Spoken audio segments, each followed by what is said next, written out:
সেই দিন রাত্রে আমাদের সম্মানিত অ্যাটর্নি জেনারেলের সাথে কথা বলে ইয়ানোর ব্যাপারে ব্যবস্থা লয় এবং আলহামদুলিল্লাহ সেই কাম এখন কমপ্লিট। দর্শক, আপনাদেরকে যুক্ত করেছি আবারও গরদুয়ারা ইউনিয়নের যে আজকের উঠোন বৈঠক, সেই উঠোন বৈঠকের মঞ্চ থেকে এই অনুষ্ঠানের আজকে প্রধান অতিথি হিসেবে উপস্থিত আছেন ব্যারিস্টার মীর মোহাম্মদ হেলাল উদ্দিন। আমরা সরাসরি তিনার বক্তব্য আপনাদেরকে শোনানোর চেষ্টা করব।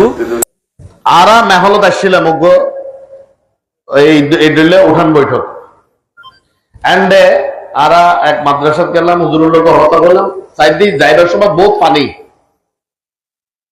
উঠে গেল। হুজুর বললাম কি ব্যাপার, এত পানি কেন? বলে সুইচ গেটের কাজ 90% শেষ হয়েছে, 10% বাকি।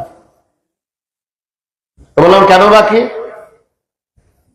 তো হইল শুনিলাম বিশেষজ্ঞ, আচ্ছা ঠিক আছে সমাধান হবে। তার মানে আবার দিয়ান হই আর নেতাতন কি শিক্ষিত তারা কোন সবতন হতাহন আজ বেশি। ইনশাল্লাহ ধানের শীষ যদি নির্বাচিত হয়, এই শুধু গরদুয়ারা ন, শুধু উত্তর মাদার্স ন, শুধু মেহল ন, এই পুরো হাটাজারি এবং বায়জিদ চট্টগ্রামের মধ্যে সবচেয়ে উন্নত এবং সুন্দর এবং নান্দনিক উপজেলা, পৌরসভা এবং সিটি কর্পোরেশন ওয়ার্ড হিসেবে প্রতিষ্ঠিত হবে।